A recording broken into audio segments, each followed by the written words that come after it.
Uy, ¿se ve? Sí, doctora, sí se ve. Bueno, entonces vamos a desarrollar el curso de hematología. Hematología es un curso, pues, bonito, sencillo. Digamos, a mí me gusta hematología porque es uno de los cursos donde vemos la parte benigna, en la cual que es la primera parte que vamos a trabajar, el manejo de las anemias, el diagnóstico, que es importante que ustedes sepan interpretar un hemograma, diagnosticar una anemia, ver las patologías de plaquetas. Y la segunda parte es la parte oncológica, que es muy interesante, en la que vamos a ver todo lo que tiene que ver con leucemias crónicas, agudas, linfomas, mielomas. Y la última parte, la tercera, viene a ser la parte de coagulación y trombosis y soporte transfusional también, que es muy bonita. Entonces, el curso de hematología es un curso sencillo, no tienen que hacerse problemas, solamente leer. Y como texto básico tenemos ahí un libro de pregrado que lo pueden bajar por internet, que es de unos autores españoles que estamos usando y que está bien completo, que pues me parece que está bien que lo repisen, ¿no? Tenemos algunos textos, pero hay veces se hace complicado conseguir el Williams, el Sams de hematología, pero si desean pueden revisar eso, pero el curso, el texto básico es el que les digo, el de pregrado de hematología, que eso lo consiguen fácilmente, ¿ya? Entonces, les voy a presentar el sílabus, pero todavía no están consignadas las fechas de los exámenes. Eso se los voy a hacer llegar a través de la delegada para ya quedar con fechas fijas de los exámenes que van a dar. Como ya les he dicho, la primera parte son temas muy sencillos, básicamente el diagnóstico de las anemias, que eso sí tienen que saber diagnosticar los tipos de anemias, enfocar su diagnóstico, hacer un plan de trabajo.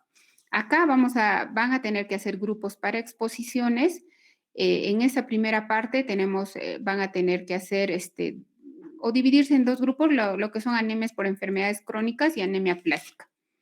Entonces tienen que ir preparando su tema. Tienen que hacer un caso clínico, revisar el tema y presentarnos una revista, ¿no? Una revisión actualizada sobre el tema. Si es que no tienen casos clínicos, me indican para que yo les consiga un caso del hospital. Después, la segunda parte son la parte de anemias hemolíticas congénitas, y que también acá tienen que hacer un grupo para que nos presenten el tema. Y después viene ya la parte oncológica, la parte de síndromes mieloidisplásicos también tienen que presentar ustedes otro grupo. Como son bastantes, pues todos tienen que exponer. Todos, cuando presenten los temas, todos los integrantes del grupo tienen que exponer, ¿ya? Porque a todos tengo que evaluarlos. Entonces, no solamente son unos los expositores, sino son todos. Después, ya la tercera parte, también tenemos acá exposiciones en linfomas. Los dos tipos de linfomas tienen que presentarnos y la parte de que es transfusión y reacciones transfusionales. Ahora, en relación a la manera como se les va a calificar, todavía no tenemos bien establecido cómo va a ser el semestre pasado. Como ustedes saben, ha habido variaciones por la práctica virtualizada. Entonces, ni bien nos reunamos los docentes de medicina interna y veamos cómo se les va a hacer la calificación de la práctica, de la teoría, yo les voy a hacer conocer para que no tengamos problemas al acabar el semestre. Y ustedes, pues, obviamente muchas veces no tienen conocimiento de cómo es la calificación y algunas veces han habido algunas quejas, ¿no? Por esta razón. Ni bien sepamos, yo les voy a hacer conocer.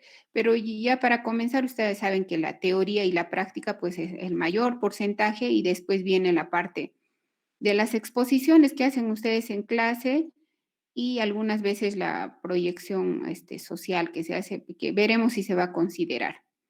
¿Ya? ¿Hasta acá tienen alguna pregunta, chicos? Todo está claro. Bueno, me imagino cuando ya les alcancen los porcentajes de calificación, de repente ahí podremos hablar, ¿no? Ahora, otra cosa, acá está registrado como el horario de clases los días martes de 2 a 4, pero yo les voy a pedir, por favor, que nos entiendan a los docentes ahora, los que estamos dictando hematología, que somos dos hematólogos y dos oncólogos que dictamos en los 4 grupos. porque ahora, pues como ustedes entenderán, estamos pasando una situación complicada. El servicio de oncología, que es donde trabajamos los 4, nos hemos mudado, ahora estamos en la clínica O2, con los pacientes, con los niños que tienen leucemia, con los adultos con leucemia y los que tienen cánceres sólidos. Nos hemos tenido que trasladar a esa clínica, hemos tenido que salir del hospital porque ya las camas no alcanzaban, ¿no? Han tenido más, ahora creo que hay más de 100 pacientes hospitalizados con COVID, entonces por esta razón hemos salido del hospital. Estamos haciendo guardias de 12 horas en la clínica y aparte los oncólogos y hematólogos estamos haciendo guardias en COVID. Estamos apoyando la visita en COVID también. Entonces, todas esas programaciones ya no se hacen como antes, digamos, hacía nuestro jefe y podíamos decirles, no me programes el martes porque tengo clases con los alumnos de la universidad. Ya no, eso lo hacen ya a nivel de la dirección. La programación de tal manera que ya nosotros no podemos cambiar el rol. Entonces, vamos a tener que mover las clases muchas veces o de repente podemos quedar ya en hacer los domingos, ¿no? Si es que no tengo guardia los domingos para que no tengamos problemas, pero les voy a pedir por favor que nos entiendan que es la misma situación que no vamos a poder hacer regularmente como antes, ¿no? En un horario fijo. Obviamente coordinaremos para que todos puedan estar en las clases, ¿no? Porque la idea es que todos estén, que no se les crucen las clases con otros cursos, ¿ya? Y lo mismo, pues, de la práctica, ¿no? La práctica también muchas veces va a poder ser en la mañana o en la tarde. Van a coordinar con cada uno de sus jefes de prácticas. ¿Tienen alguna consulta hasta acá? ¿Todo está bien? Doctora, sí. Sí, Doctora, sí. ¿cuántos grupos vamos a formar? Ah, para las exposiciones. Allá, Ajá. acá vemos. Acá es un grupo, acá son 2, 3, 4, 5. A ver, un momentito, voy a revisar. 1, 2, 3, 4, 5. 5 grupos tienen que hacer. Sí, pues más o menos serán de 11 integrantes cada grupo y Ujú. van preparando los temas, ¿ya? Pero los 11 tienen que exponer. Dedicaremos toda una clase de 2 horas para que hagan los 11 la presentación, ¿ya? Se presentan, como ustedes ya saben, ¿no es cierto? Un caso clínico, revisan el tema y después nos presentan pues una revisión actualizada, algún estudio, no sé, sobre el tema, ¿sí? Entonces, 5 grupos, Ya, doctora. ¿ya? ¿Alguna otra pregunta? Una consulta, ¿los que hacen teoría conmigo también están en mi grupo de práctica o pueden estar en con cualquier docente de práctica?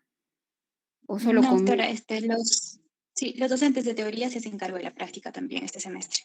Ah, ya, ya, ya. O sea, todos ustedes van a hacer la Ujú. práctica conmigo igual. Ah, ya, entonces también Sí, está doctora. mejor porque los voy a conocer mejor. ¿Ya? Ya, eso no sabía, porque el semestre anterior pues hacían conmigo, digamos, la teoría y la práctica con otros docentes. Ya, muy bien. Entonces vamos a comenzar, creo que están claros los temas. Vamos a comenzar con el tema de hematopoiesis. ¿Sí se ve? ¿Se ve Sí, la doctora, diapositiva? sí se ve. Sí se ve, ¿no? Entonces, la Sí, doctora. hematopoiesis es un proceso por el cual se está grabando la clase, ¿no? ¿Sí? A ver, un Sí, ratito. también, doctora. Sí, está Ah, grabando. sí se está grabando, ya, entonces no hay problema. Ujú.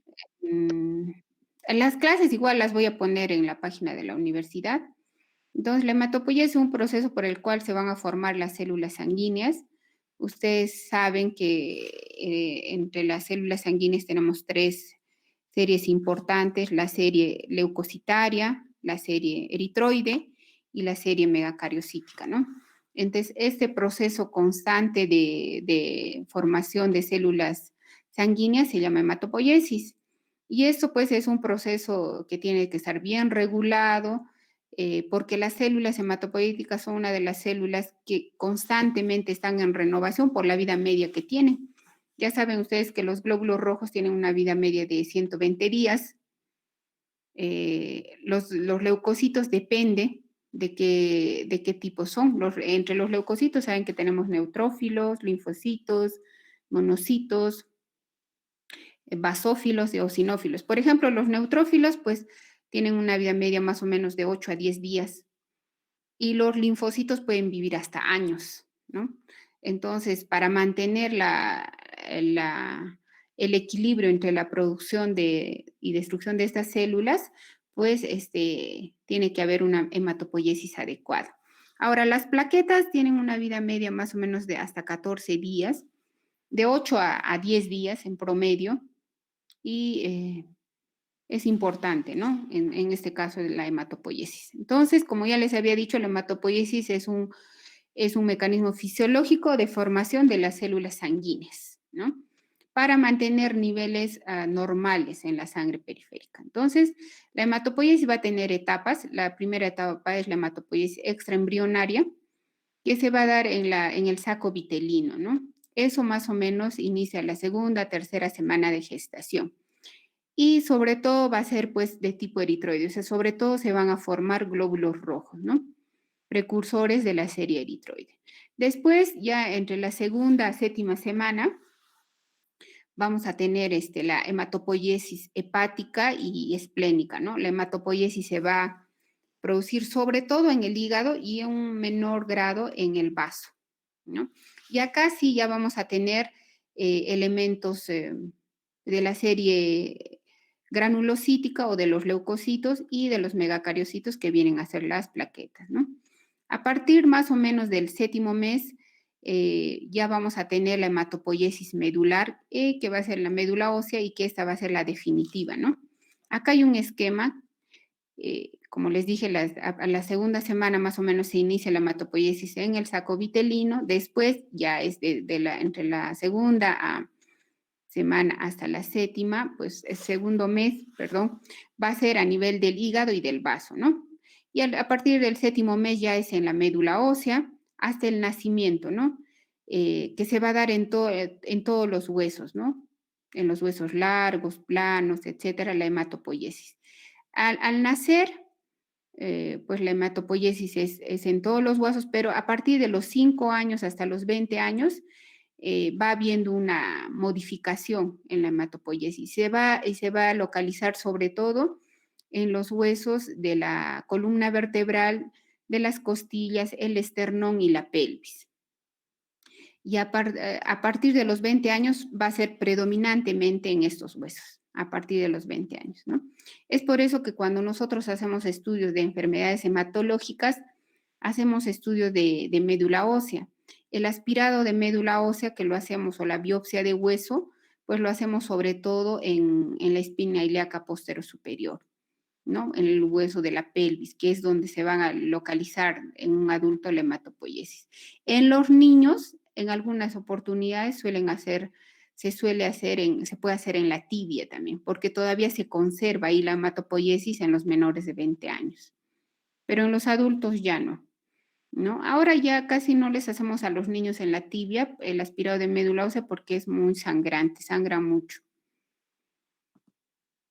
Ahora, esta es la estructura de la médula ósea.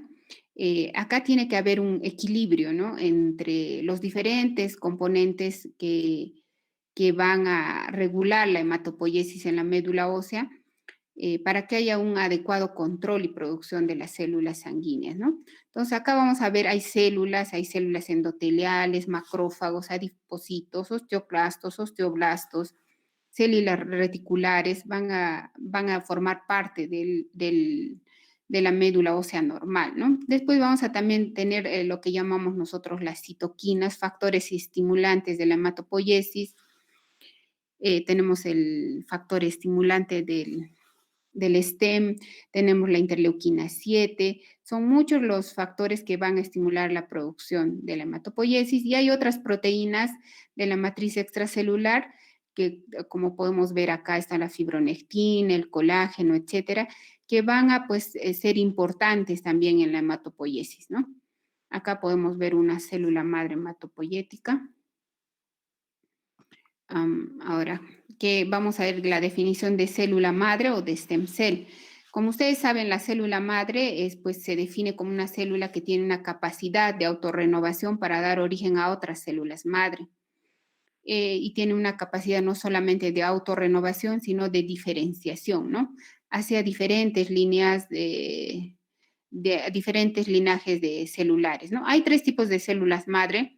Las células madre totipotenciales que van a dar origen a todas las células digamos, de que puede ser de un feto o de un adulto, pero también a células de la placenta, ¿no? Y esas son las totipotenciales.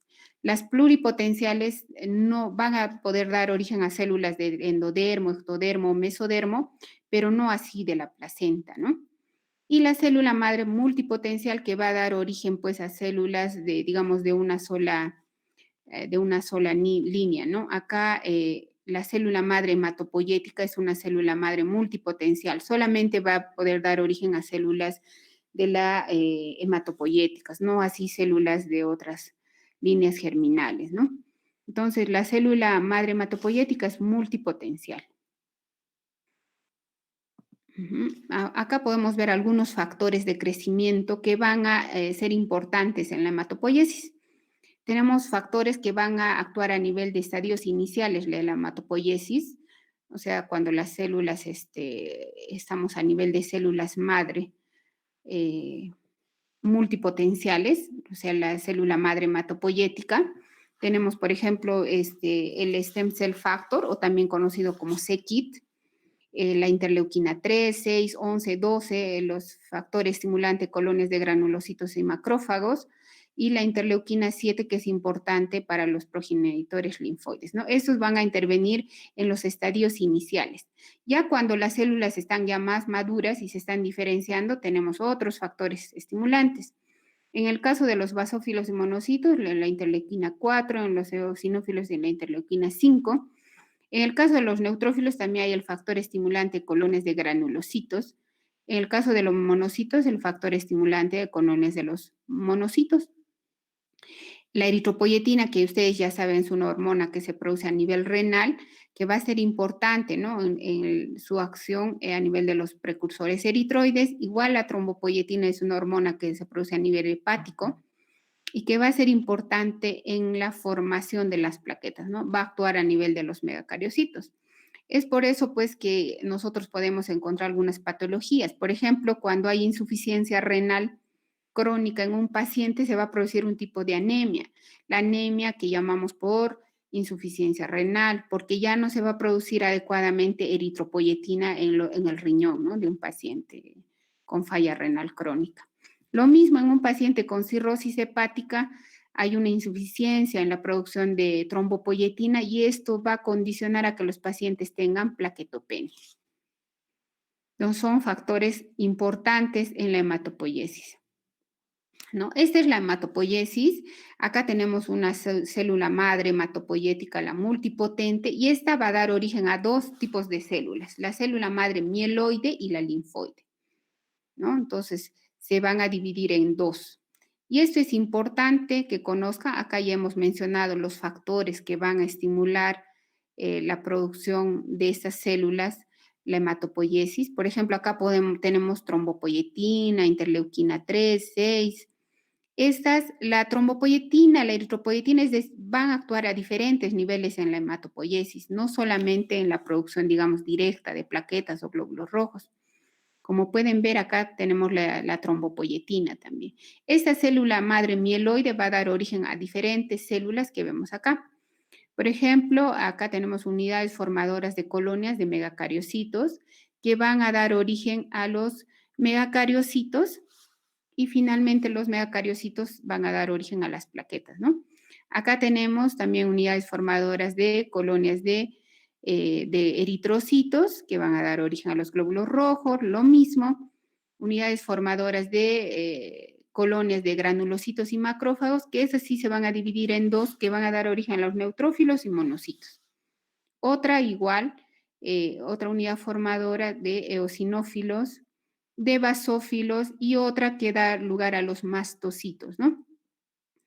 Esto es importante que sepan porque cuando hagamos la parte de leucemias vamos a ver a qué nivel se origina, se produce la alteración en una célula neoplásica de lo que nosotros llamamos blasto.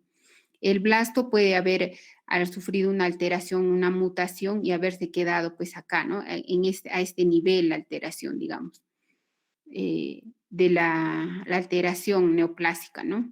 Entonces, y eso puede dar origen pues a leucemias, por ejemplo, si se afecta la línea de megacariocítica y tenemos leucemias mieloides megacariocíticas, también leucemias mieloides de tipo eritroide, tenemos también leucemias mieloides agudas de tipo monocítica, monoblástica. También hay leucemias de tipo mieloides de tipo que afectan los mastocitos, que son muy, muy raras, pero sí las hay. Entonces, esto es importante que reconozcan para saber cómo digamos, se origina una leucemia, ¿no? La otra célula madre es la linfoide. Ustedes saben que tenemos linfocitos B y T. Los linfocitos en el proceso de maduración, digamos, tenemos linfocitos pro-B, pre-B y ya después los linfocitos B maduros, ¿no? Y ustedes saben que los linfocitos B maduros también van a dar origen a otras células, que son las células plasmáticas, que van a producir interleuquinas, inmunoglobulinas, perdón, que van a producir y pues cuando se producen mutaciones genéticas o alteraciones genéticas oncogénicas en estas células se va a producir una neoplasia que se conoce como mieloma múltiple, que se va a originar de estas células plasmáticas, ¿no? Y si las alteraciones se producen, pues, oncológicas se producen a este nivel, van a dar lugar a las leucemias linfáticas agudas, que pueden ser B o T. Entonces, esta es la hematopoiesis, ¿no? Obviamente es un proceso complejo que tiene diferentes etapas, pero este es, digamos, un resumen de cómo se origina la hematopoiesis. Obviamente, para hacer un trasplante de médula ósea, lo que hacemos es pues una colecta de células madre multipotentes, ¿no? Hematopoyéticas. Se hace, el trasplante se puede hacer de sangre periférica o de médula ósea. Y para hacer un trasplante lo que usamos, se usan factores estimulantes de colones. Acá estos factores los tenemos como medicamentos, ¿no? Uno de ellos es el filgrastim, que se usa para manejar neutropenia, por ejemplo. Y esto se va a usar también para hacer una colecta de células madre multipotentes para un trasplante de médula ósea. Estas células, hasta este nivel, no las vamos a ver al microscopio, solamente se ven por cultivos o se pueden hacer estudios de inmunofenotipo. Y ya a este nivel, las células las vamos a poder ver al microscopio. ¿Alguna pregunta tienen hasta acá?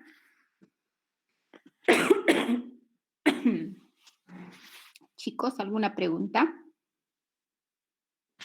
Doctora, disculpe, en el caso de presentar blastos que mencionaba, se hace referencia a las células precursoras como tal, o sea, los blastos, o pueden ser células que preceden, o sea, las células en estado proliferativo también, por favor. Sí, se van a llamar blastos porque son células inmaduras. O sea, las vamos a encontrar a este nivel, pues son células inmaduras y van a tener un marcador, ¿no? Las vamos a encontrar por inmunofenotipo, por ejemplo, van a marcar CD34. Eso nos va a decir que es una célula inmadura, es un blasto. Pero digamos, es interesante tu pregunta porque tenemos leucemias agudas y crónicas. Las leucemias agudas se van a originar de los blastos, o sea, a este nivel. A este nivel, las células se va a producir la alteración, la alteración que va a dar origen a la leucemia, ¿no? Entonces, por eso se llaman blastos. Pero, ¿qué pasa con las leucemias crónicas? Por ejemplo, con la leucemia mieloide crónica, en la leucemia mieloide crónica en fase crónica no vamos a encontrar blastos, lo que vamos a encontrar es una alteración que va a afectar todo esto, pero ya, o sea, la alteración es a nivel más inferior, más bajo, y lo que vamos a ver es una producción anormal de leucocitos, de neutrófilos, mielocitos, metamielocitos, de eosinófilos, basófilos, de plaquetas, etcétera, pero ya va a haber una proliferación anormal, pero ya de células que tienen un cierto grado de maduración. No va a ser como las agudas que son blastos, ¿no? Entonces, digamos, es una manera de diferenciar una leucemia aguda de una crónica. ¿Sí? ¿Alguna otra pregunta? Gracias, Cuando, doctora. cuando hablamos de leucemias agudas, hablamos de blastos. Los blastos son las células inmaduras, las células madre, ¿no? Que han subido alguna mutación. Pero ya cuando hablamos de leucemias crónicas, ya la alteración es más inferior. O sea, obviamente la alteración es también a nivel de la, vamos a encontrar las alteraciones en todas las células, pero digamos la alteración se produce a nivel más inferior en la hematopoiesis. ¿Sí? También para que haya un equilibrio en la hematopoiesis, así como hay factores estimulantes, tienen que haber factores que van a inhibir, ¿no? La producción, una producción, digamos, descontrolada de estas células. Y estos factores van a ser las isoferrinas acídicas y las chalonas, ¿no?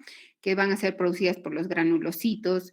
Tenemos el factor de necrosis tumoral, por ejemplo, el factor de crecimiento transformante beta, van a ser factores que van a inhibir también la hematopoiesis, ¿no? Pero hay algunos que tienen una doble función, por ejemplo, la prostaglandina E va a inhibir el crecimiento de unidades formadoras de colonias de granulocitos y macrófagos, mientras va a estimular la formación de ciertas unidades que van a formar la serie eritroide, ¿no? Entonces van a tener doble función, no solamente de estimular, sino también de inhibir, ¿no? Ahora, bueno, esto ya habíamos visto, ¿no? El sistema hematopoyético, un conjunto de órganos y tejidos que se encargan de la formación y destrucción de distintos elementos formes de la sangre. El tejido hematopoyético está formado, o el sistema hematopoyético está formado por el tejido hematopoyético y el sistema mononuclear fagocítico, ¿no? El tejido hematopoyético está constituido por la médula ósea, los ganglios linfáticos, el vaso, el tima y el hígado, ¿no? Como hemos visto, el vaso y el hígado y el timo, obviamente, tienen una función, pero en el feto, ¿no? Después ya es su función hematopoyética ya cesa.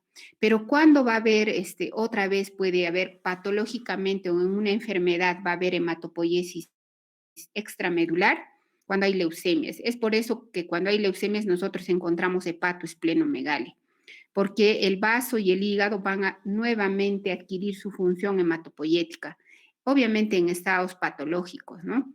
Normalmente no tiene que haber hematopoiesis en el hígado y en el vaso, pero en situaciones patológicas sí vamos a verlo.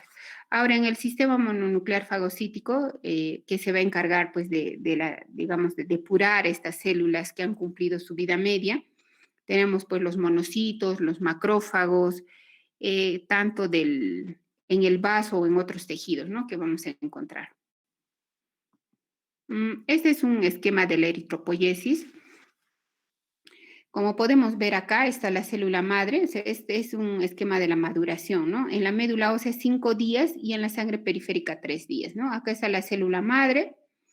Va a dar origen a unidades formadoras de colonias de serie eritroide por estímulo de la eritropoyetina o de otros factores y va a dar lugar a un proeritroblasto, ¿no? Por ejemplo, hasta acá, hasta estas unidades formadoras de colonias de eritrocitos no los podemos ver. Eso solamente se va a ver en cultivos especiales o con estudios especiales de inmunofenotipo, de citometría de flujo, se pueden ver, ¿no? Podemos ver cuántas de estas células hay, ¿no? Y eso es importante que sepan porque estos exámenes hacemos para diagnosticar leucemias, para diagnosticar enfermedades hematológicas.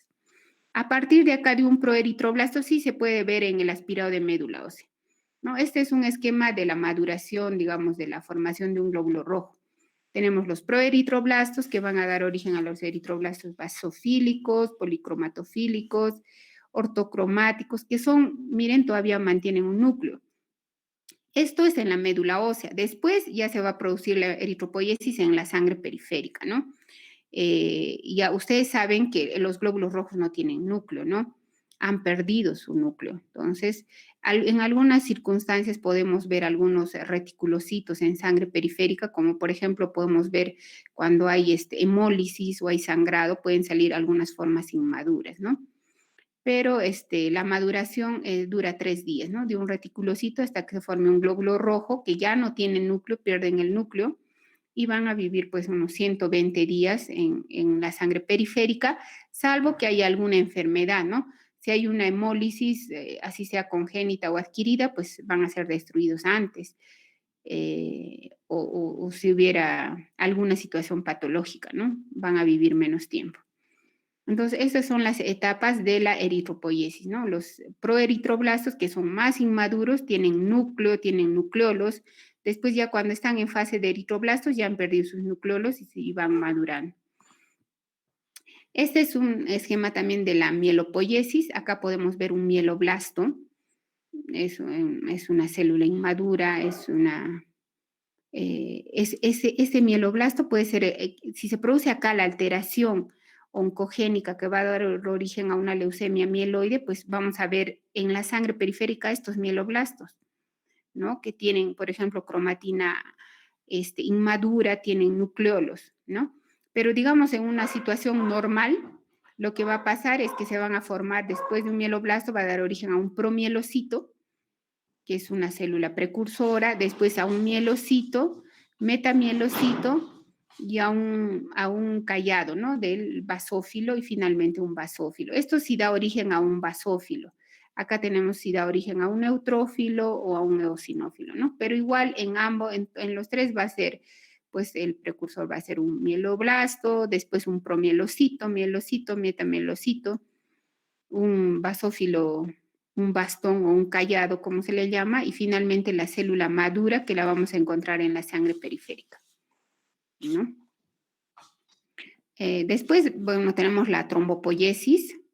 En la trombopoiesis, ustedes acá como pueden ver, la trombopoiesis es un proceso por el cual se va a dar origen a las plaquetas. Tenemos también igual una célula inmadura que se va a llamar megacardioblasto. Si la alteración genética que va a dar origen a la leucemia se produce a este nivel, pues lo que vamos a encontrar en la médula ósea van a ser estos blastos.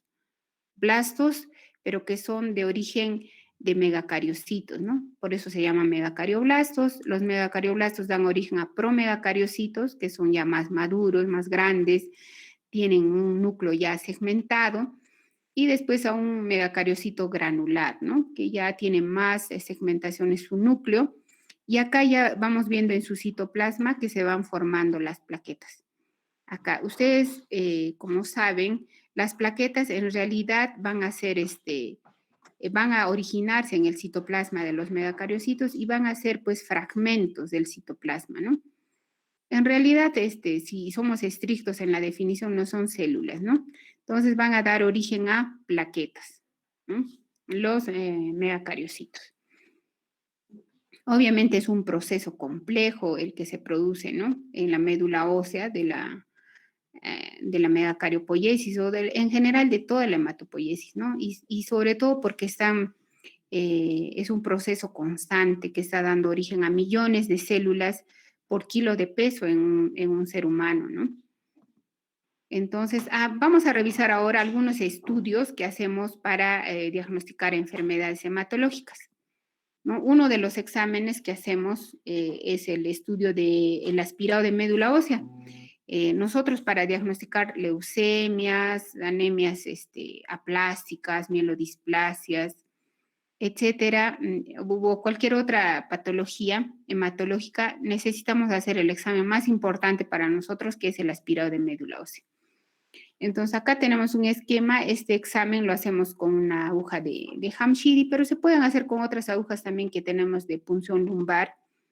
Vamos a hacer a nivel de la espina ilíaca postero superior, que puede ser derecha, izquierda. Primero en este proceso lo que hacemos es usar anestesia local, ¿no? Con lidocaína anestesiamos la piel, el subcutáneo, y después vamos a introducir estas agujas y vamos a obtener pues unas gotas, ¿no? De sangre medular. Y ahí vamos a extenderlas en una lámina para observarlas al microscopio. Al microscopio, para observarlas, hacemos la tinción del Ray o de Yemsa y ahí vamos a ver lo que habíamos visto en la hematopoiesis, que pueden ser megacariocitos, promielocitos, mielocitos, ¿no? Un ratito, por favor. Ale. Apaga, por favor, se escucha muy fuerte, apaga. Ese es uno de los exámenes. Aparte del aspirado de médula ósea, el examen que hacemos para ver la morfología de las células, hacemos un estudio también que se llama el estudio de inmunofenotipo de sangre medular, ¿no? Acá ven, están sacando, acá hay varios centímetros de sangre. Probablemente se esté haciendo para estudiar, para estudio de citometría de flujo o de inmunofenotipo, ¿no? Entonces, esos estudios los tomamos en tubos que tienen EDTA o algunos al seco, y obtenemos sangre, ¿no? Para estudios de citometría de flujo o inmunofenotipo, se llaman así, para estudios de cariotipo y para estudios moleculares, que son los exámenes básicos que hacemos para estudiar leucemias, o también mielodisplasias, o puede ser otra enfermedad hematológica. Bueno, esta es una médula, esta es una médula de un paciente, esto es lo que vemos al microscopio, la morfología. Por ejemplo, acá que podemos ver, acá podemos ver promielocitos, acá vemos mielocitos, metamielocitos, ¿no? Que son precursores de los glóbulos blancos, ¿no? Acá también podemos ver eritroblastos ortocromáticos, por ejemplo, estos son los que van a dar origen a los glóbulos rojos. Acá no vemos un megacariocito, acá vemos un metamielocito de los eosinófilos. Y esta sí, parece un blasto, ¿no? Es una célula inmadura. Esta, su cromatina es laxa y tiene escaso citoplasma, parece un blasto este. Pero es normal ver en la médula ósea de un paciente menos de 5% de recuento de blastos, es normal encontrar. El problema es cuando ya encontramos más de ese porcentaje de blastos. Para que se llame leucemia aguda debemos encontrar en un estudio de médula ósea más de 20% de blastos.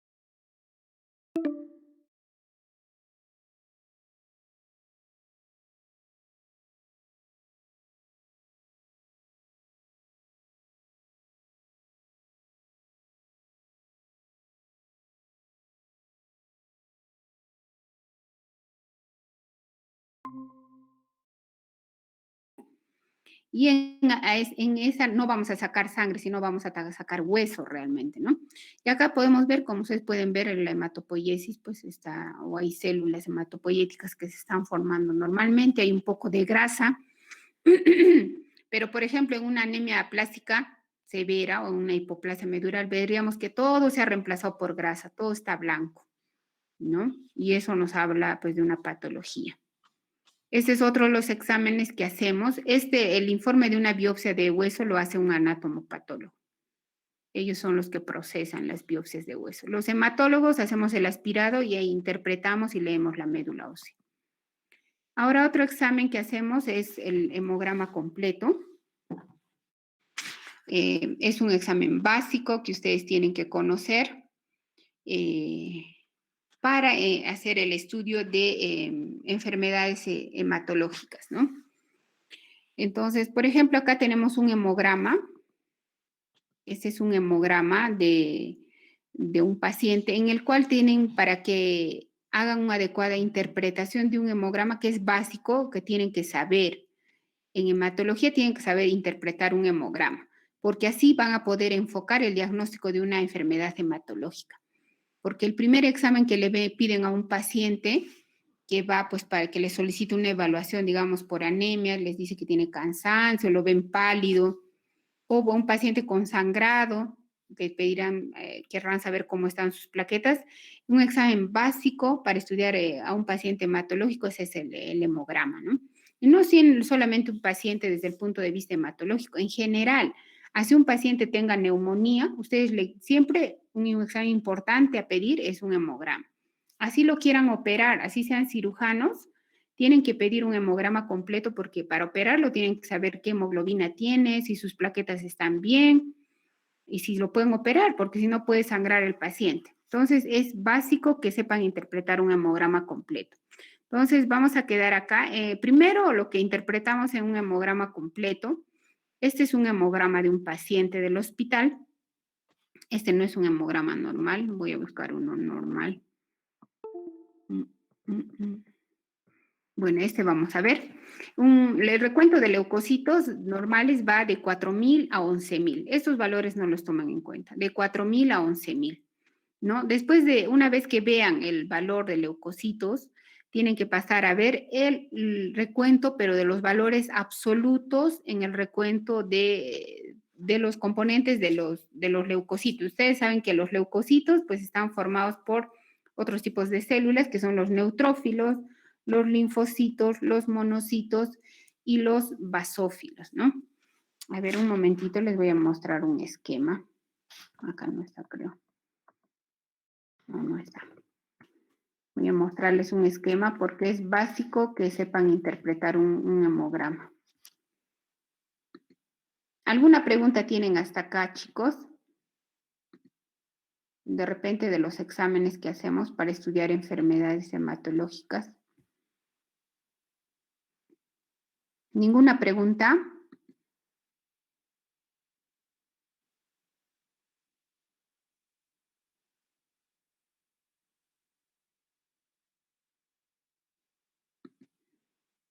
Nada.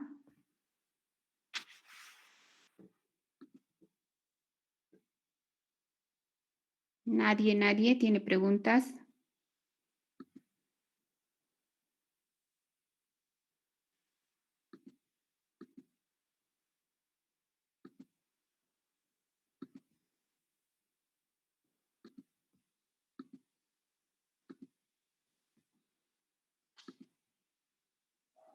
Yo les preguntaré entonces.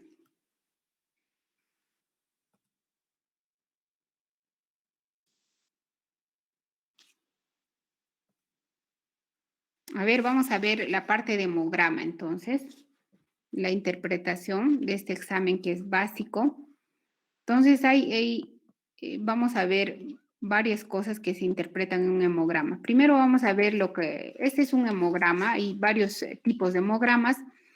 Hay, de acuerdo a la información que nos brindan los hemogramas, tenemos hemogramas de tipo 1, de tipo 2, 5 o 6, de acuerdo a la complejidad en los datos que nos informan, ¿no? Estos hemogramas se hacen en una máquina que es un autoanalizador. Ya no se hacen manualmente ahora los hemogramas, antiguamente se hacían manualmente, se calculaban en un microscopio el recuento de células. Ahora ya estas máquinas nos van a aportar toda la información que necesitamos para interpretar un hemograma. Entonces, por ejemplo, acá los hemogramas de tipo 4, 5 o 6 nos van a dar información de todo lo que queremos saber, ¿no? En la serie eritroide, por ejemplo, el recuento de glóbulo rojo, la hemoglobina, el hematocrito, las constantes corpusculares, incluso nos pueden dar algunos recuentos de reticulocitos. En la serie blanca nos van a dar información sobre el número de leucocitos que tenemos y también el recuento diferencial de leucocitos, de neutrófilos, linfocitos, monocitos, basófilos, eosinófilos. Y también en las plaquetas, ¿no? Nos van a dar esa información. Entonces, primero veamos en los glóbulos rojos, ¿no? En la serie eritroide. ¿Qué tenemos que ver? La hemoglobina. Es el parámetro más importante para el diagnóstico de anemia. De acuerdo a la Organización Mundial de la Salud, la disminución en los valores de hemoglobina se consideran anemia, ¿no? Es un consenso al que se ha llegado para definir lo que es anemia, ¿no? No, digamos, no se toma en cuenta, de acuerdo a este consenso, el recuento de glóbulos rojos para definir anemia, sino el valor de la hemoglobina. El otro parámetro que tenemos es el volumen corpuscular medio, que nos va a traducir el tamaño de un glóbulo rojo, la hemoglobina corpuscular media, que nos va a hablar de la cantidad de hemoglobina por hematía, la concentración de hemoglobina corpuscular media, que es la cantidad de hemoglobina relativa al tamaño del glóbulo rojo. El ancho de distribución de eritrocitos también es un dato que nos suelen dar los hemogramas y nos van a hablar del índice de anisocitosis, ¿no? Si hay glóbulos rojos, grandes, pequeños o son de tamaño uniforme todos. Y los reticulocitos, que son glóbulos rojos inmaduros, que es importante saber para estudiar una anemia, ¿no? Entonces acá tenemos los datos, el volumen corpuscular medio, estas son las constantes corpusculares que deben saber interpretar para poder enfocar el diagnóstico de una anemia.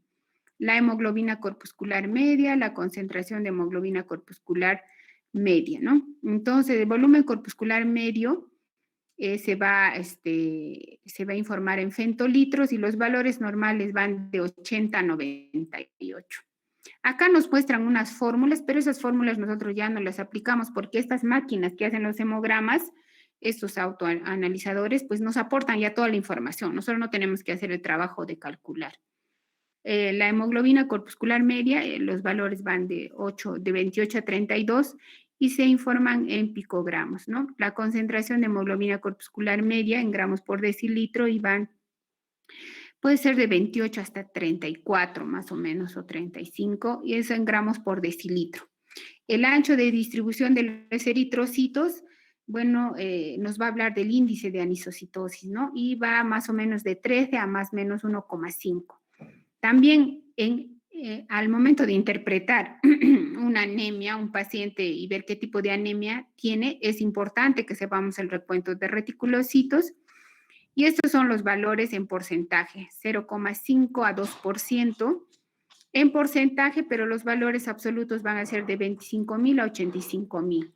Es mejor tener los valores absolutos porque esto nos va a hablar de qué tipo de anemia tenemos, si es una anemia hiporregenerativa o arregenerativa o una regenerativa, ¿no? Si hay respuesta de la médula ósea, eso traduce esto. Si está por debajo de los valores, significa que no hay una respuesta adecuada de la médula ósea a la anemia. En cambio, si están por encima de esos valores, sí vamos a ver una respuesta adecuada. Ahora, el índice de producción de reticulocitos se obtiene por esta fórmula, pero esto lo vamos a ver cuando hagamos el enfoque diagnóstico de las anemias. Ahí lo vamos a ver eso. Ahora, estos son los valores normales de leucocitos, ¿no? Entonces, esto es de acuerdo a la edad.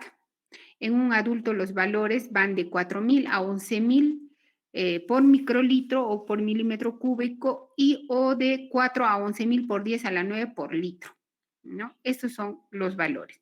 Ahora, después de eso tenemos que interpretar los valores absolutos, podemos verlos, este es el porcentaje de neutrófilos que debe haber, de linfocitos, de monocitos, eosinófilos y basófilos, pero lo más importante es que ustedes sepan los valores absolutos.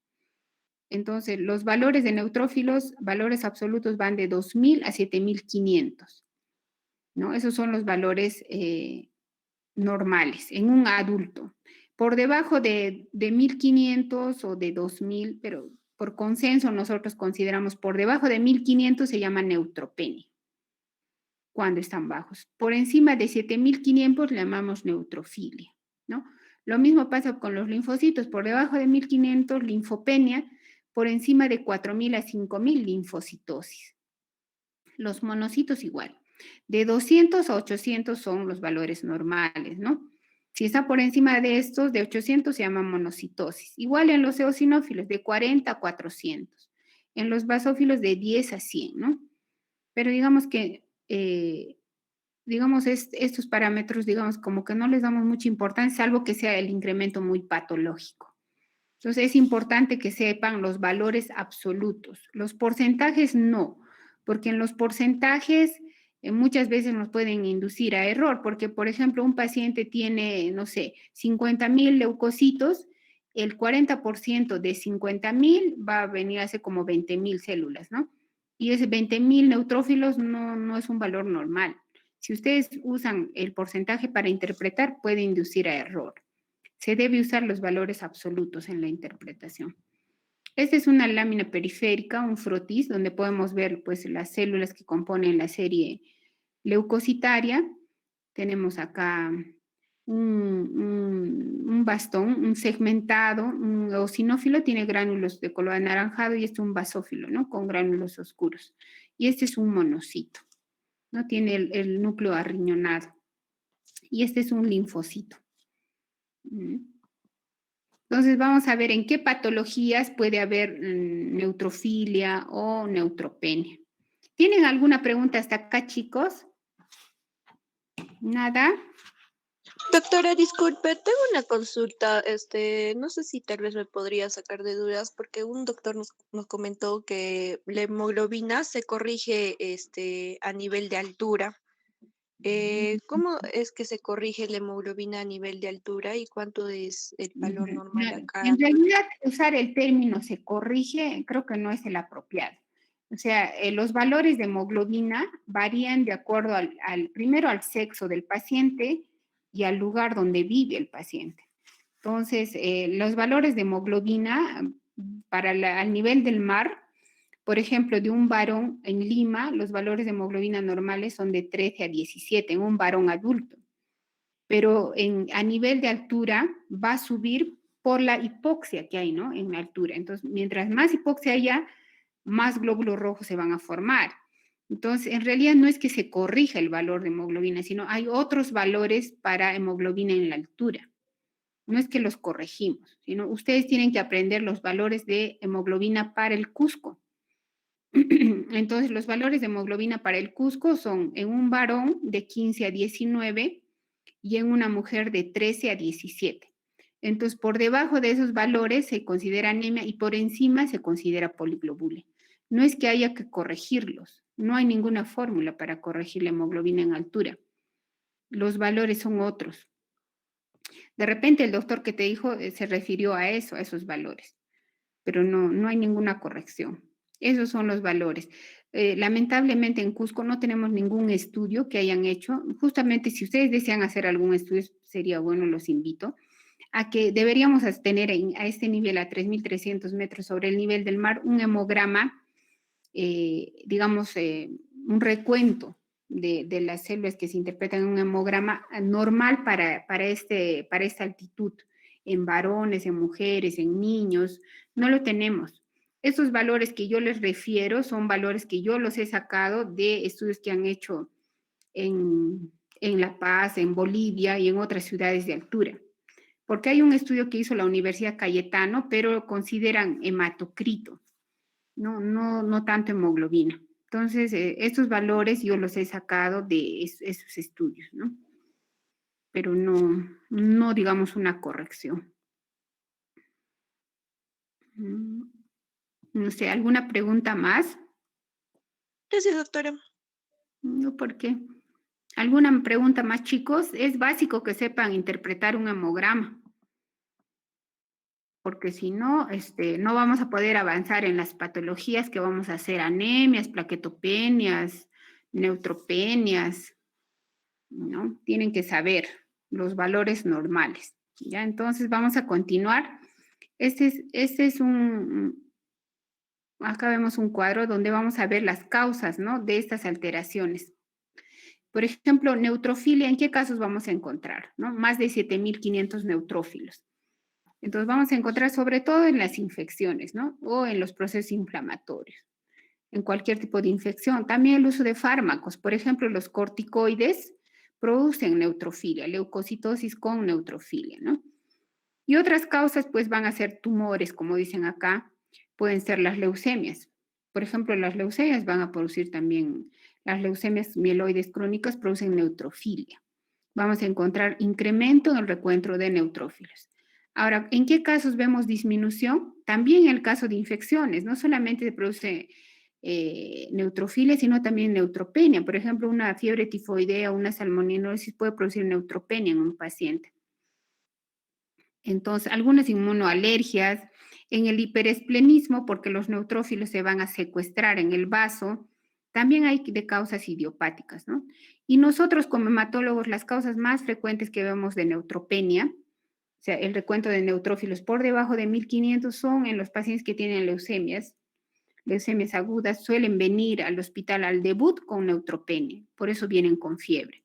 Y también nosotros vemos por el uso de quimioterapia. Les damos quimioterapia por las leucemias y como efecto adverso, pues como la quimioterapia no selecciona células malignas de las benignas, las destruye todas, vamos a tener también neutropenia, ¿no? Vamos a observar neutropenia y obviamente con las complicaciones respectivas, ¿no? Se llama neutropenia leve cuando hay neutrófilos entre 1.000 a 1.500, moderada de entre 500 a 1.000 y severa si está por debajo de 500. Y obviamente un paciente que tiene neutropenia severa tiene alto riesgo de hacer infecciones, ¿no? De hacer infecciones por bacterias, hongos e incluso por virus.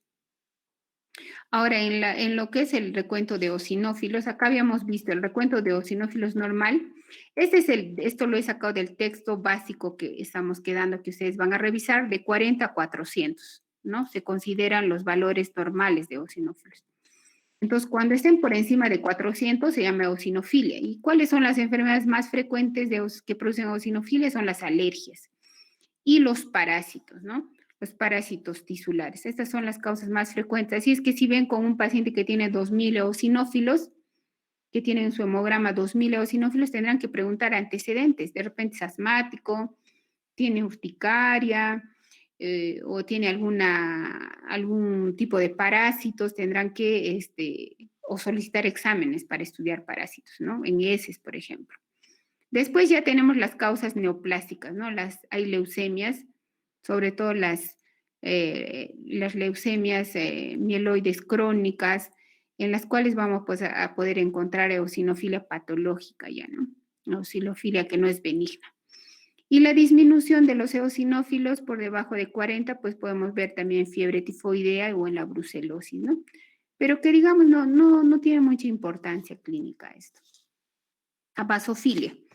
Acá está igual, el recuento de basófilos de 10 a 100. Entonces, cuando están por encima de 100, si hay incremento en el recuento de basófilos, hay que pensar que estamos en el contexto de una enfermedad oncológica, oncohematológica. Vamos a ver incremento en los síndromes mieloproliferativos crónicos, así se llaman, un grupo de neoplasias como la leucemia mieloide crónica y la polistemia vera, por ejemplo. Y ya en otros casos como hipersensibilidad retardada, pues también, ¿no? Pero digamos que el incremento nos va a llamar la atención. Si un paciente tiene 2000 basófilos, eso está mal, ¿no? Algo está mal. Lo más probable es que tenga una enfermedad oncohematológica. La disminución, pues vamos a ver en estos casos, ¿no? Como dicen Cushing, uso de heparina, hipersensibilidad tipo 1, hipertiroidismo. Ahora, la monocitosis. Acá también igual. Hemos dicho que los monocitos, los valores normales son de 200 a 800. Cuando están por encima de 800 se llama monocitosis. Y las vamos a encontrar en qué casos de infecciones.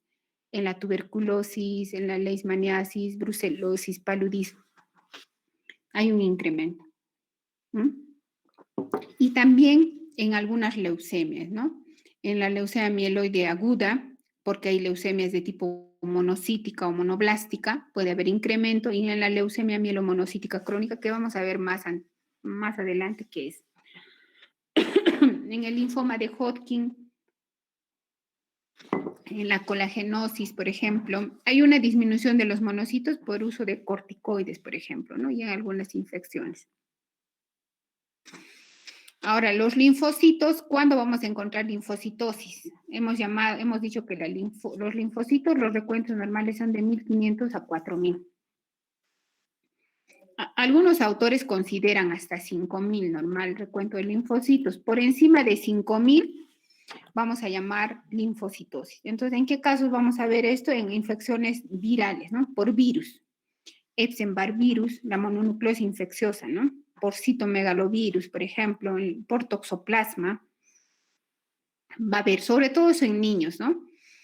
Y en los adultos, pues vamos a ver cuando vemos una linfocitosis, más de 5000 linfocitos, de 4000 a 5000, mayor, digamos un adulto con 8000 linfocitos y 15000 leucocitos, eso algo está mal, ¿no? Esas son causas ya oncológicas, no son reactivas. Puede ser una leucemia linfática aguda, una leucemia linfática crónica o un linfoma. ¿Y cuándo están disminuidos los linfocitos por debajo de 1500? Cuando hay inmunodeficiencias, como en el VIH, por ejemplo. Otras causas son colagenopatías, por ejemplo, lupus, artritis, por radioterapia y por uso de quimioterapia también. Y los pacientes con tumores sólidos, con cáncer de estómago, de pulmón, suelen tener linfocitosis, linfopenia. Suelen hacer linfopenia por el problema oncológico.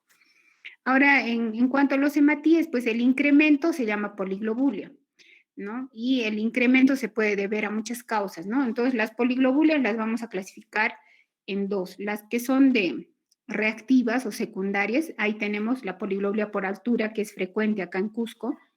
El 10% de los varones en Cusco tienen poliglobulia por altura. Las otras causas son ya causas por por hipoxia, por ejemplo, un paciente que tiene fibrosis pulmonar, EPOC, que son oxígeno dependientes, también van a ser poliglobulia reactiva, ¿no? A la hipoxemia, ¿no? Y las otras, ya que son de causa oncológica, tenemos la polistemia vera, que es una enfermedad oncológica, en la que se va a producir anormalmente glóbulos rojos, ¿no? No solo glóbulos rojos, también plaquetas y leucocitos. Esta es una enfermedad oncológica. Y ya ustedes saben que la baja del recuento de los hematíes se llama anemia, ¿no? Ahora, en cuanto al recuento de las plaquetas, pues hay un incremento. El recuento de las plaquetas normales es de 150.000 a 450.000. Si está por encima de 450.000, se llama trombocitosis. Y eso vamos a verlo en causas reactivas, por ejemplo. Por tumores, un paciente que tiene un cáncer de estómago puede hacer reactivamente trombocitosis. En caso de hemorragias, de infecciones, inflamaciones, de la anemia ferropénica. Un paciente con anemia ferropénica por sangrado puede tener trombocitosis reactiva. En los pacientes esplenectomizados también solemos ver un incremento temporal de las plaquetas porque ahí es donde se van a secuestrar. Y hay causas ya oncológicas o patológicas del recuento de plaquetas, como la trombocitosis esencial. Ahora, causas de trombocitopenia. Por debajo de 100.000 se considera una trombocitopenia. Entonces ahí vemos de causa central, o sea, el problema es la médula ósea, por ejemplo, puede haber una leucemia y eso está produciendo plaquetopenia, el hiperesplenismo, las infecciones, el uso de fármacos, los AINES. Los AINES pueden producir plaquetopenia también. Y algunas enfermedades que consideramos como anemias hemolíticas microangiopáticas, como el PTT, el síndrome urémico hemolítico, el CID, ¿no? Esas son las causas entonces de plaquetopenia. Este es un hemograma completo. Acá vamos a ver el recuento de las plaquetas, ¿no? Por debajo de 100.000 se considera trombocitopenia y trombocitopenia leve si las plaquetas están entre 50.000 a 100.000, moderada de 20.000 a 50.000 y menos de 20.000, trombocitopenia severa. ¿Por qué es importante que sepan eso? Porque un paciente con trombocitopenia severa puede sangrar, puede tener sangrado, y eso puede poner en riesgo su vida. Puede hacer una hemorragia intracerebral, una hemorragia digestiva, y puede fallecer con la trombocitopenia. Entonces, en este caso, el manejo, pues, es muchas veces el paciente hay que hospitalizarlo, hay que hacerle transfusión de plaquetas, o hay que ver cuál es la causa de la plaquetopenia. Bueno, ¿tienen alguna pregunta hasta acá? Doctora, disculpe. Para considerar los grados de anemia leve, moderado y severa, más o menos qué valores de hemoglobina podríamos tener? Ya, eso. Ya, consideramos anemia leve cuando la hemoglobina está por debajo del valor normal que consideramos para la altura, pero hasta 10, ¿no? Y moderada de 8 a 10 y menos de 8 es una anemia severa, ¿no? Entonces, en una anemia severa es importante que ustedes sepan que si el paciente tiene signos de hipoxia tisular, está pues con disnea, cefalea, van a tener que hacerle una transfusión de sangre, ¿no? Entonces es importante que sepan cuándo se considera anemia severa, menos de 8, ¿ya? Otra pregunta, de repente. Nada.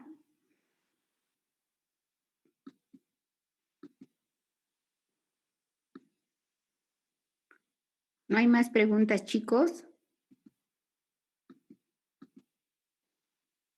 A la próxima vamos a hacer hemograma. Les voy a mostrar hemogramas y ustedes van a interpretar el hemograma, porque es importante que sepan esto. Si no, no vamos a poder avanzar. Creo que no hay preguntas. Doctora, disculpe, en el caso del hematocrito y el recuento eritrocitario, si bien es cierto, nos puede servir para, digamos, casos de shock o para evaluar la cantidad de sangre en ese momento, ¿nos puede servir en algo más? El hematocrito no, pero el recuento de glóbulos rojos sí. Por ejemplo, cuando hablamos de policitemia vera hay criterios diagnósticos y ahí se puede tomar en cuenta la masa eritrocitaria. El problema es que es complicado hacer digamos, ese recuento para diagnosticar algunas enfermedades. Es por eso que no se usa como un parámetro para diagnosticar enfermedades. O sea, en teoría, anemia es la disminución del recuento de los glóbulos rojos, ¿no? Esa es la definición de anemia. Pero como la interpretación del recuento de glóbulos rojos es complicada porque se puede alterar por hemodilución, por hemoconcentración, es que se ha llegado a un consenso que para definir anemia se toma en cuenta el valor de hemoglobina, ¿no? Sí se puede tomar en cuenta, pero para algunas patologías, como las policitemias, por ejemplo. Gracias, doctora. Y en el caso del uso del filgastrin que nos mencionaba, ¿a partir de qué valor de neutropenia podríamos empezar a usarlo, por favor? Por debajo de 500, cuando ya la neutropenia es severa, lo usamos, ¿no? Entonces lo usamos para estimular la producción de neutrófilos, pero eso lo usamos cuando nosotros sabemos cuál es la causa de la neutropenia. Por ejemplo, en un paciente que tiene leucemia linfática aguda, le hemos dado quimioterapia, esa neutropenia, nosotros sabemos que la neutropenia es por la quimioterapia. Entonces ahí lo usamos porque queremos estimular la producción de glóbulos blancos o de neutrófilos y evitar que el paciente tenga más riesgo de hacer infecciones, ¿no? Entonces, por eso lo usamos, pero no se trata de que un paciente va y les pide una evaluación y ustedes lo ven y tiene 500 neutrófilos y no saben la causa y le indiquen, no, no está indicado en ese caso. Tiene que ser con una causa, tiene que haber pasado por evaluación hematológica, muchas veces tener aspirado de médula ósea y saber, ¿no? La causa de la neutropenia. A veces puede ser por uso de drogas también. Algunos antivirales, por ejemplo, usan para hepatitis B, C y que producen neutropenia. Entonces, como ya sabemos que es por eso, nosotros usamos filgrastim, ¿no? Pero no se puede usar indistintamente. Por ejemplo, va un paciente, un niño a la emergencia y tiene neutropenia y tiene fiebre, está pálido, está sangrando, parece que tuviera una leucemia y tiene 100 neutrófilos. No le pueden dar filgrastim porque van a estimular la producción de blastos, porque está con una enfermedad oncológica activa. O sea, hay que saber en qué momento se utiliza el filgrastim. Gracias, doctora. Y la última pregunta, en el caso de tener una anemia, ¿cuáles serían los parámetros para considerar una transfusión sanguínea? Por favor. Eso va a depender eh, del cuadro clínico, ¿no? Y si la anemia es aguda o es una anemia crónica, ¿no? Por ejemplo, si vemos un paciente tiene 70 años, ha tenido una hemorragia digestiva alta, inicialmente tenía 15 de hemoglobina y de pronto está pues con 9, porque ha tenido una hemorragia, está con disnea, cefalea, pueden hacer insuficiencia cardíaca por la anemia, entonces en ese caso sí, hasta con 9 le puedes transfundir. Eso depende del paciente. Pero si, por ejemplo, tiene una mujer de 25 años, tiene 6 de hemoglobina, pero por una hemorragia uterina normal, que es la causa más frecuente de anemia ferropénica en mujeres en edad fértil, el sangrado menstrual abundante. Entonces, esta señora les refiere, hace 2 años que tengo sangrado abundante en la menstruación y estoy viniendo porque estoy más pálida, pero ustedes la ven, ha venido caminando, ella misma les refiere que tiene sangrado hace 2 años, y la ven pues que está estable, ¿no? No está descompensada, no tiene cefalea, claro, se cansa al caminar, pues en ese caso no está indicado la transfusión. No, porque ya es una anemia crónica. Ahí pueden darle hierro y va a recuperarse, ¿no? Ustedes tienen que tomar bien en cuenta a quién le hacen una transfusión, porque a pesar de los exámenes que hacemos para tamizaje, siempre hay riesgo de que se infecten los pacientes, que puedan adquirir infecciones por hepatitis B, C, por VIH u otras infecciones. O sea, y la mejor indicación de una transfusión es no hacerla si no es necesario, solamente si están descompensados. Pero usualmente hacemos con menos de 8 de hemoglobina en el contexto de las enfermedades hematológicas. Por ejemplo, un paciente con leucemia aguda está en quimioterapia, le hemos dado quimioterapia y como les indico, después hacen neutropenia, anemia, plaquetopenia por efecto de la quimioterapia y muchas veces de la leucemia. Entonces, ahí en ese caso, porque están hospitalizados, nosotros los estamos manejando, con menos de 8 los transfundimos. Pero esa es una situación diferente, ¿no? Ese es en el contexto del manejo de un paciente oncológico. ¿sí? Y además tienen que tomar en cuenta la edad. Los niños y los jóvenes toleran mejor la anemia que un anciano, ¿no? Porque los ancianos pues tienen varias enfermedades hipertensos, diabéticos, ICC, no sé, muchas patologías asociadas, ellos van a tolerar menos la anemia. Y a ellos incluso se les transfunde con 9, 10 de hemoglobina. ¿Sí? Si tiene EPOC, fibrosis pulmonar o usa oxígeno, pues lo van a tener que transfundir. ¿Sí? ¿Alguna otra pregunta? ¿Nada más? Sí, doctor, una pregunta. En cuanto a las quimioterapias que se les aplica a los pacientes con leucemia, en caso de que presente una pancitopenia, ¿siempre es necesario que se le haga una transfusión de sangre? No, no, no. Pueden presentar pancitopenia, o sea, como son leucemias agudas, la quimioterapia es agresiva, es muy agresiva. Incluso puede durar un mes un esquema de inducción en una leucemia. Entonces, les hacemos transfusiones, en ese contexto sí, si tienen menos de 8 de hemoglobina, si tienen menos de 10.000 plaquetas o si tienen menos de 20.000 plaquetas y tienen fiebre o alguna infección activa, ¿no? En ese contexto les transfundimos y también les damos filgrastim para que se recuperen. Y a pesar de todo eso que hacemos, se recuperan en 14 días los pacientes, en promedio, ¿no? Comienza a bajar después de la quimioterapia al quinto día, todas las células, al día 11 es el día más bajo después de la quimioterapia y después comienzan a subir. El día 14 ya están subiendo y se pueden ir de alta.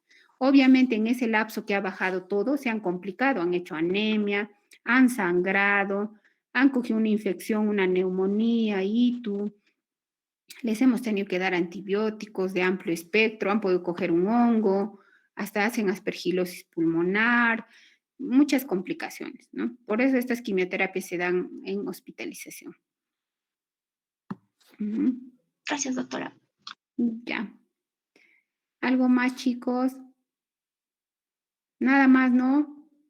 Bueno, a la próxima clase yo les voy a preguntar.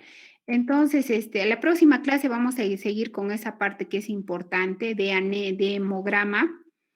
A la siguiente clase yo les voy a elegir a más o menos cierto número de ustedes para que interpreten un hemograma, ¿ya? Entonces repasen los valores normales de leucocitos, de hemoglobina, de plaquetas, para que puedan interpretar. Y después ya vamos a ver la parte de enfoque diagnóstico de las anemias, ¿ya?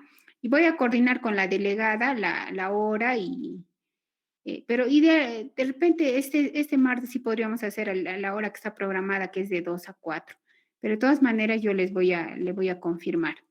¿Ya? No hay más preguntas, ¿no? Doctorita, Nada más. disculpe, no sé si nos podría compartir sus diapositivas, por favor.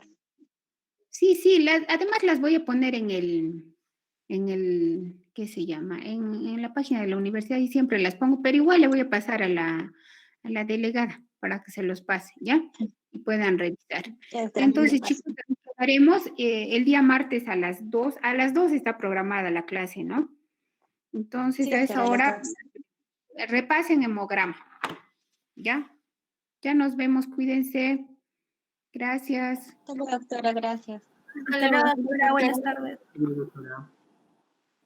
Gracias, doctora.